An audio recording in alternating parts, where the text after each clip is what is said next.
Okay, everyone ready to rock and roll? Yes. Lovely, we'll get started. Good afternoon, everyone from Singapore, and welcome to Gulf Intelligence's daily live markets podcast on the 28th of Feb, 2023. I'm Vandana Hari, founder of Vanda Insights, and standing in for your regular host, Sean Evers, who I take it is busy with the International Energy Week that starts in London today. So a quick look at the markets before we get started. Brent futures are trading around $82.30. The crude benchmark looked to be stabilizing around 85, 86 a few weeks ago, but was knocked off its perch by a recalibration in the broader financial markets. Over much of the past fortnight, the Fed pivot enthusiasts have made a pivot of their own, now pricing in a higher peak interest rate and remaining elevated for longer. And a rate cut before the end of the year, which they were pricing in, I think, well into early February, is now off the table, it seems. If the Fed has to continue its restrictive policy, obviously that makes investors nervous about the prospects for a soft landing in the US.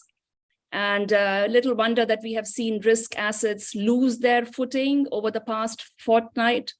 Stock market stumbled, as did crude, but it seems to have recovered. As of Monday's trading, stocks closed higher in the US.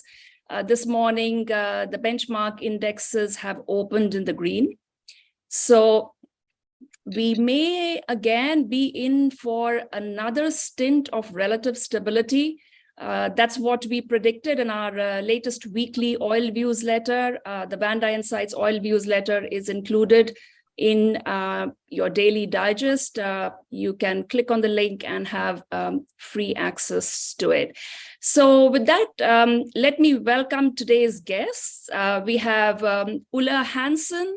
He is the head of commodity strategy at Saxo Bank, based in Denmark. Gulmira Razayeva, she's the founding director at Eurasia Analytics in London, and Albert Stromquist, who is the principal at Landstrom Advisors based in China. I'm going to start with you, Ulla, if that's all right. As I mentioned in my opening, the turmoil in the financial markets, and at least this is the way I see it, appears to have subsided for now. So I'm weighing these words very carefully. But I'd like to hear your thoughts on what is the mood music you think that the oil complex is hearing from the broader markets right now? And what are the other key influences you see on oil prices in the coming weeks? Well, that's a very good question. I think first and foremost, we are most certainly building up for a year of two distinctive halves, where the first one is first half that we're in is showing signs of, well, obviously where we've seen the market struggling a bit. We've been drifting low after that initial excitement back in January when the China reopening drove quite a lot of speculative interest back into the market. Some of that has faded, and now we're in for a bit of a long haul. We have all along been very skeptical about the inflation coming straight back to where the market was looking for it to go. So the high numbers as such has not really surprised us, but what it has obviously done at the same time, just given the market a bit of a crisis of confidence. And we're seeing that across markets right now. We've seen that in commodities quite broadly this past few weeks, both in oil and metals. And that's still the phase we're going through. So it's not as if demand suddenly has fallen off a cliff and the market's coming down accordingly. It is simply the outlook or the worries about a hard landing that's having this impact on demand or the prices. Overall, we actually still we see this market being fairly close to the low at this point. There is a risk that if we do see a technical break in the short term, because this market is getting in narrower and narrower, then there could be an extension to the downside simply from some long liquidation. But fundamentally, it doesn't make much sense to see prices much lower than where we are right now. So we're looking for a bounce But I think it's most certainly not a sprint. It's much more a marathon in terms of when the bid comes back into the market. Okay, I'm glad you set the stage for a price forecast, which is always great to have, no matter how much each one of us is struggling to get our arms around that. And we will indeed have a survey question for our viewers on that. But a quick follow-up question, if I may, Ola. Should one draw a straight line between the Fed raising rates, let's say, to much higher than what the market had anticipated? I don't know what the latest consensus view is, but I saw like well above 5% as the, where the market appears to be coalescing. Should one draw a straight line between that and a US recession? And the reason I ask that is we've also seen a lot of signs of resilience in the US economy, obviously, and in fact, which has been one of the factors driving all this fear in the markets that the Fed needs to continue tightening. What do you think? Is there a sort of a danger zone for interest rates that you would say that's it? There's no chance of a soft landing, and we should all get pretty bearish on oil. Well, the market likes to keep it simple. So when rates goes up, the confidence goes down, but it's probably not as well. It is never as simple as that. We actually do not see a US recession emerge. There's just simply too much strength in the underlying components still for that to happen. So the question is obviously whether the Fed will continue to hike rates accordingly until something breaks. We think they probably won't. There's also a limit to how much the US actually can afford hiking rates, considering the debt load they're currently carrying. So I think that correlation will eventually fade, and the market will just simply get used to new and higher levels. It's currently at 5.4% peak in July, and not a cut until early next year. So that's where the market is pricing in right now. And as we get used to this new higher level, the market will probably start to return to looking at what's happening fundamentally within the oil market. And I don't think we find much in terms of added bearishness if you just look specifically at the oil fundamentals as they are right now. Yeah, right. Thanks for that, Ulla. So, Albert, obviously, Ulla touched upon what's happening in China, but you are there on the ground. And of course, we're going to fully exploit that fact today. Obviously, I think almost the second question, a very close second for the oil markets after what's going on in the global economic sentiment radar is what's happening in China. So it's going to be nearly 3 months since China began undoing its COVID curbs. Which started in early December. And then, of course, as we know, it proceeded to very rapidly dismantle its zero COVID policy, which was a lot of people described as botched initially. Now, I know you're based in China's Hainan Island, so perhaps not in the thick of the hubbub of the metros or the manufacturing centers, but could you give us a flavor of how you see things from on the ground in terms of travel, leisure activity, and commercial activity as well, picking up in China? Sure. No, thank you for the question. No, I have a lot of friends in Shanghai and in Beijing, so I do have ears on the ground, although sitting here in Hainan is really kind of divorced from everything happening on the mainland. Look, I have to answer your question in the first instance here by referring to your Vanda Insights from last Friday. The question was posed and answered in your Vanda Insights, and I have to compliment you and your team for a very thorough and very objective answer to the question. You clearly landed on a conclusion that it was too early to make any predictions about the pace of recovery here in China and when it would actually begin to emerge.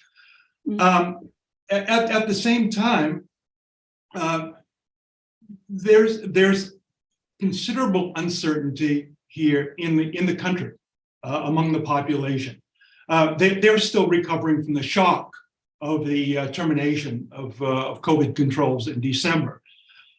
Clearly, there was a surge of spending over the New Year holiday by the wealthy class. Unfortunately, when you talk about consumer driven economic recovery in China, you're really only talking about 100 million people who actually have the money in their pockets to drive that kind of consumption. The rest of the population survives on $300 a month.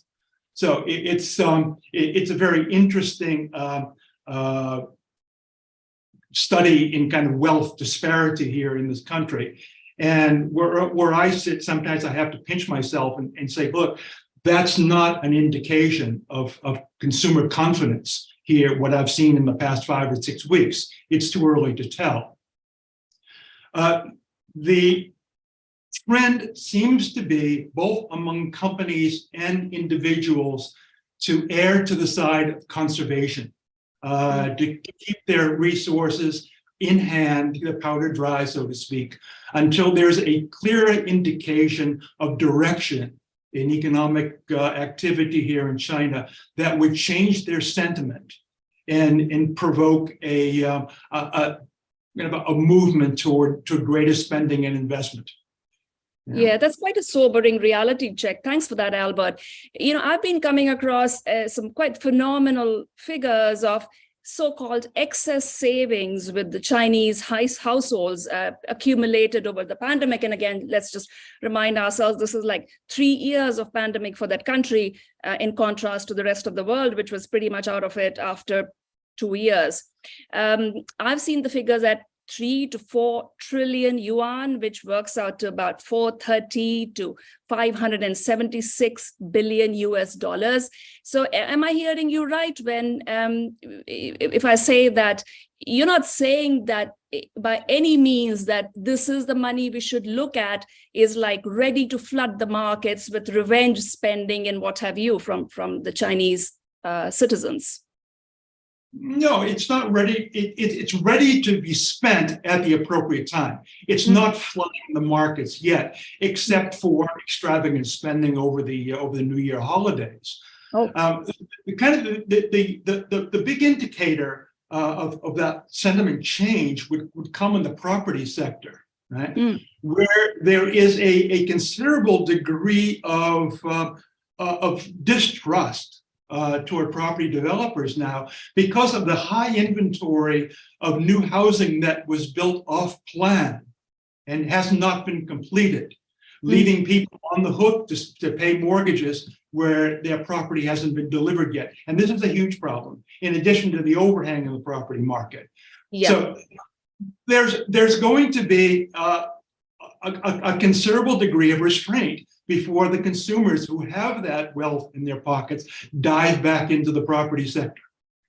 Yeah, absolutely. I think I'm with you on that, Albert. Thanks for that. Let's turn our attention to Europe and Russia and all things gas, because we have the advantage of Gulmira's expertise here on the Caspian.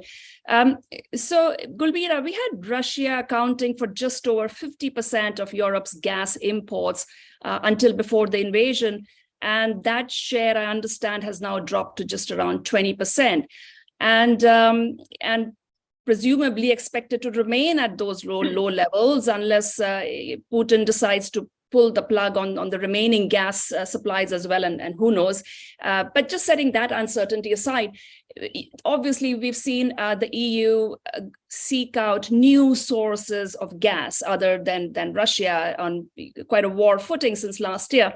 And Azerbaijan has emerged as quite promising on that radar.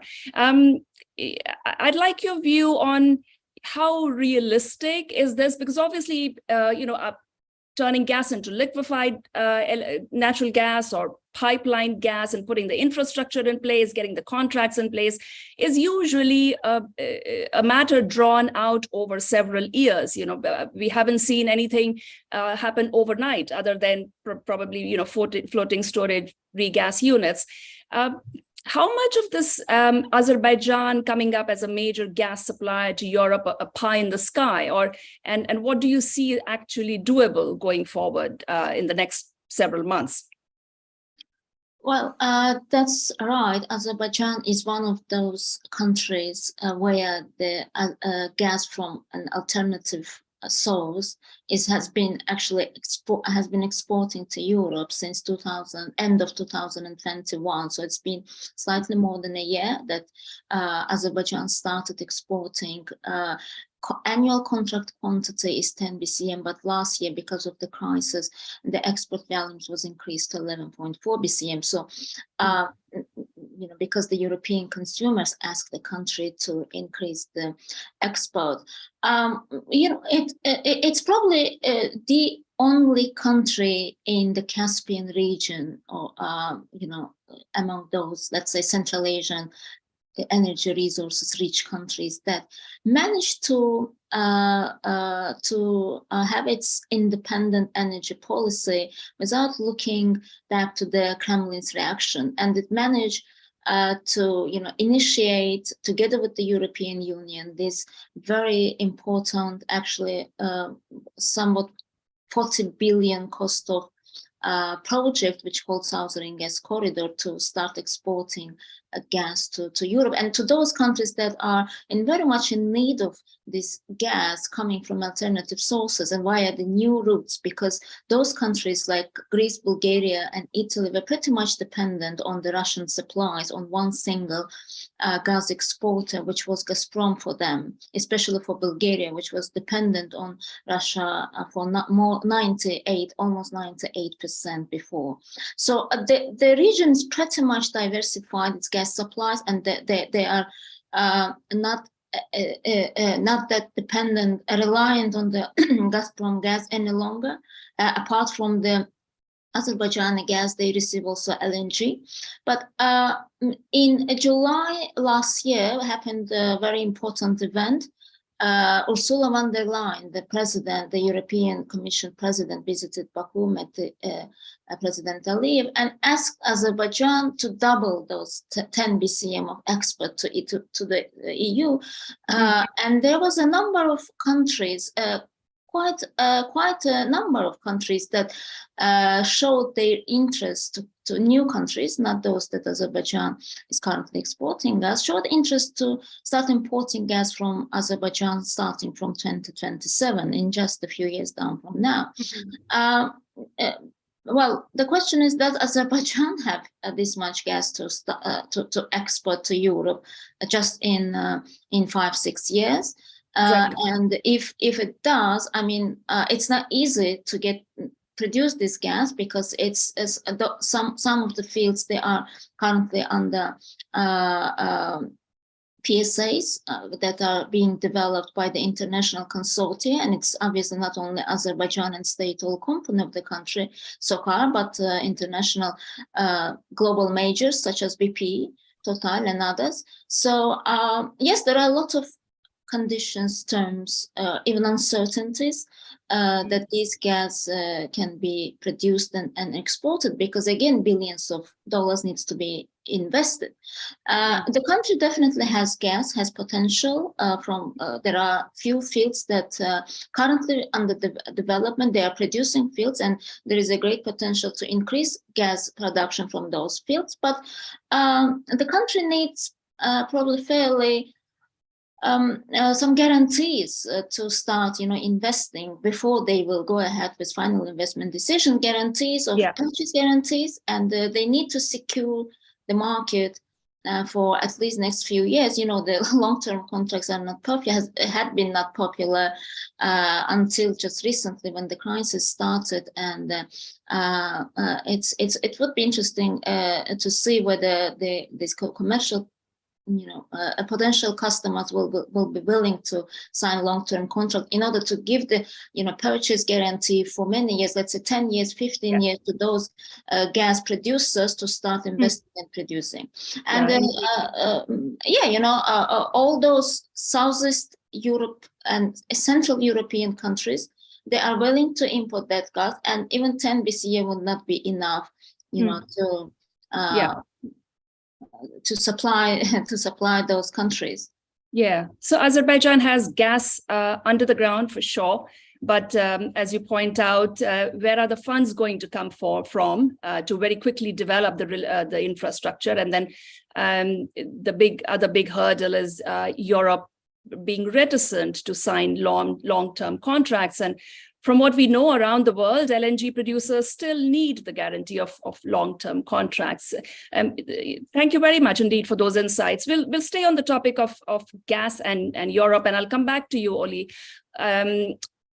So Europe has had quite a bit of relief on the gas front for the time being. The TTF is trading around 40% below pre-invasion levels. I think natural gas futures are in a contango 1 year down the curve. But the first question that crops up in my mind, and I'll tie this to the report that we saw in the FT on BASF as well. But the first question that comes to my mind is, if gas prices have dropped to that extent, why is the EU not using more gas? Why is gas demand not coming back? That's one. And the other is, I'd love to hear your thoughts on the story that we had on the BASF announcing that it's going to permanently downsize its operations in Germany, in Europe. Is this the tip of the iceberg when it comes to Germany's or even Europe's manufacturing prowess, you think? Well, I think it's probably still too early to say, but clearly the company mentioned is obviously a very, very heavy gas consumer, and they've been hurt by the high prices we had over the last year. But generally, gas demand is not showing any significant signs of picking up. We obviously also entering the end of the winter period. It is cold right now, but we're getting to the end of the winter period. And simply, we had the numbers out from Eurostat last week. European gas consumption over the past 6 months is down 20%. That is not all due to industry shutting down. That is also because people have learned to, obviously, first of all, the mild winter has helped, but we also learned to live with higher prices, thereby consume less. It's become a national hobby in Denmark, and I'm sure elsewhere as well, to use our small apps just to tell us when electricity is cheapest. By doing that, we have avoided some of the peak demand stress that normally tends to drive these prices quite a bit higher. Inventory levels are double what they were this time last year. So the prospect of rebuilding stocks ahead of the next winter has improved significantly. And we can also see that in the prices.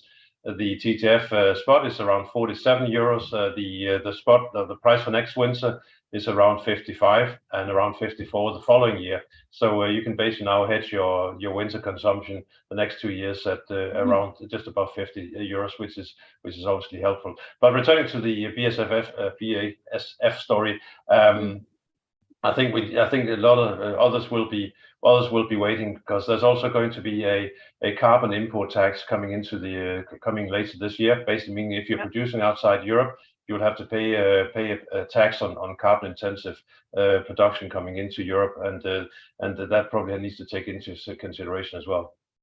Yeah, sure. Albert, just picking up on our earlier discussion point about spending in China, I see a consensus view emerging of, and perhaps now it's an overused phrase, but welcome your thoughts on it, that there's an uneven recovery in China, that people are spending on like the initial burst of spending, and you mentioned there was quite a bit of indulgence of, I don't mean that in a bad way, spending over the Lunar New Year break, but people are traveling, spending on food, entertainment, but I read they're not doing so on big ticket items. And I think a related question then is that what actually injects momentum into you mentioned the property market, of course, but also what injects momentum into China's manufacturing sector. And, and for the oil market, the market connects that directly to diesel demand and recovery in China. So exports are not looking very great this year with the Western markets of China in a downturn. And there was a South China Morning Post report last week that containers were gathering dust at terminals in Guangdong, for lack of export orders. So how do you view this sort of uneven recovery in Chinese demand? Well, I think you've made some excellent talking points in your question, Vandana. We've talked about consumer spending and the uncertainty on how the consumers will respond. Externally, demand for Chinese manufacturing is still relatively soft. The index of purchasing managers here is trying to find some momentum around 50%, 0.5. And it's just kind of vacillating between the high 40s and the low 50s, which is not a good sign because there's no clear trend emerging there that would give hope to investment in manufacturing. The question of Western market recession and the chilling effect that would have on Chinese manufacturing, I think Ola has answered that question well. Recession is probably not on the horizon, but still, it's even the specter of recession is creating a chill until that answer is clearly established. So there are many ways that the economic recovery can be approached, but it requires major policy and planning on the part of the government. And I think they're struggling to find the strategies that are going to be most effective in the shortest term.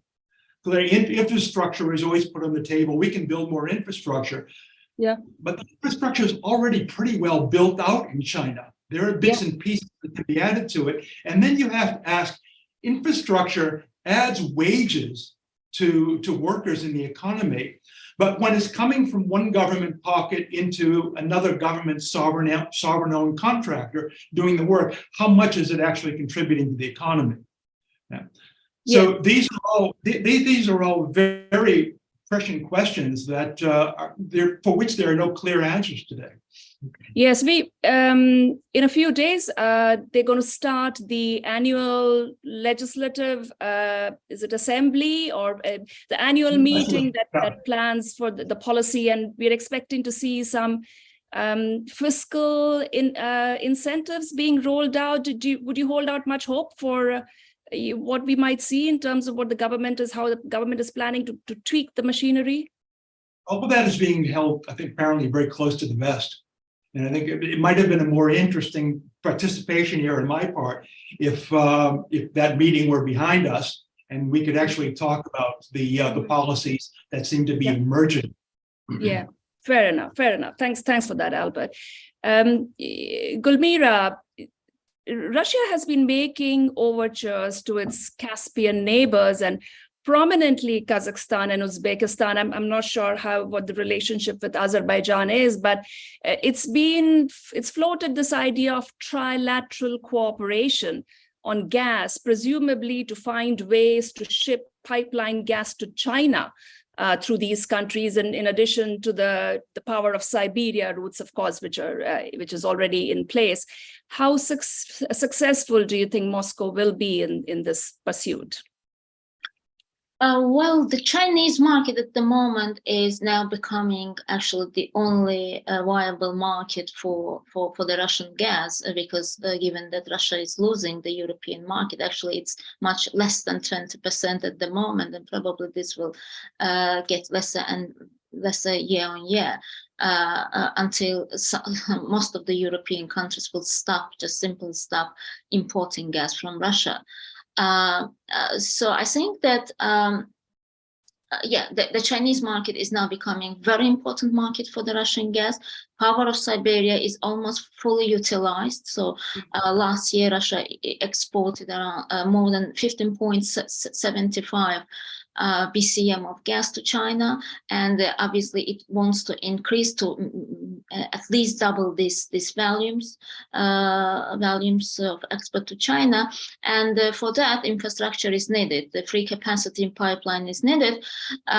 So Russia wants to utilize the Central Asia China pipeline, which at the moment cannot suggest any free capacity because the oil is engaged with mainly Turkmen gas, and Turkmenistan and China, they're planned. It's been like last few years that this been under discussion, but little work has been done so far. So both countries plan to construct another line of this pipeline, line D, so that Turkmenistan would be able to actually increase its export to up to more than 60 BCM from current around 40 BCM. So I think the Russian concern is not only to have free pipeline capacity, to export gas to China, but it wants more, from my point of view, to control the pipeline, because at the moment the Turkmen gas is becoming a competitor gas for the Russian gas in the Chinese market, and Russia would somehow want to control flows from Central Asia to China by having access to pipeline, perhaps by having shares in pipeline, etc. Yeah. So this is quite a big game, bigger than we can see, bigger than it's just the capacities in the pipeline. So it's more it's a pretty much Gazprom style, right? And this happened in Europe as well a few years ago. So to have an access to pipelines, to control them, and also have this control of the volumes flowing to the market and prices, etc., etc. So I think that this is what Russia wants, and it has quite a leverage on Central Asian countries, especially on Turkmenistan. Unfortunately, Turkmenistan, for many years since it's become an independent country, it wasn't able to conduct its independent energy policy, because it had to look at the Kremlin's reaction in whatever decision it would take, especially exporting its gas and westward to Turkey and Europe, via Azerbaijan on Trans-Caspian pipeline. The projects would still has not been implemented, realized. So I think this is the case. But if you ask about the Turkmenistan position, I think Ashgabat is not happy with having any serious cooperation, especially in what is related to energy with Gazprom. Yeah, because it's competition after all, isn't it, for the Caspian republics as well, and they could be doing their independent gas supply deals with China as well, and not just Europe. Also, I think interesting points you've mentioned, Gulmira. Thanks for that. But to my mind, I also wonder how wise is it for Russia to completely depend on China as its gas market, right? Because the real power and leverage is in diversifying as a supplier, is diversifying your markets as much as it is for buyers to diversify the supply sources. We've unfortunately run out of time. Hopefully, you all had a chance to respond to the survey question, which just popped up a few minutes ago. Where do you see Brent averaging in the second half of this year? We had Bank of America slash its forecast for the year by $12. So last December, it said $100 Brent average, and earlier this week it said $88. Though I think there are a few Wall Street banks still talking a bullish story on crude. Interesting, 80 to 90 is also where I was. We'll just very quickly go around our panel. Take 30 seconds to say where you voted on the price, and we'll close it there. Ulay, you want to start first? Yeah, well, clearly not the below 80. No, I was on the above 90. I still see. I see we avert a recession. I see the pickup in demand being strong enough to, and I also see OPEC Plus not being in any hurry to add barrels when the market starts to tighten. So that's why I have the above 90 answer. Okay, cool. Albert? Look, I'm aligned with you, Vandana, on this question. I think it's too early yet in the year to see any great material changes emerging in global oil demand, and particularly as it affects the Far East. And in Russia's announcement now that it's going to further curtail crude oil production, or at least crude oil exports, with the intent of forcing higher oil prices, that remains to be tested as to how effective that strategy is going to be. So I think it's safe to say between 80 and 90. Okay, Gulmira, did you vote on that? Yes, the same. I think that it's going to be between 80 and 90. Again, given that China is opening up and some Russian export will be probably less this year. But yeah, I mean, we will see. Okay, wonderful. Very well. Thanks. Thanks to all my panelists from the bottom of my heart. Lovely discussion today. I enjoyed it. I hope our participants, viewers found it useful. Thank you very much, Ula. Thank you very much, Albert. And thank you very much, Gulmira. Thank you very much. With that, Thank you. and thank you to our listeners and viewers as well. Bye-bye. All the best. Bye-bye. Bye.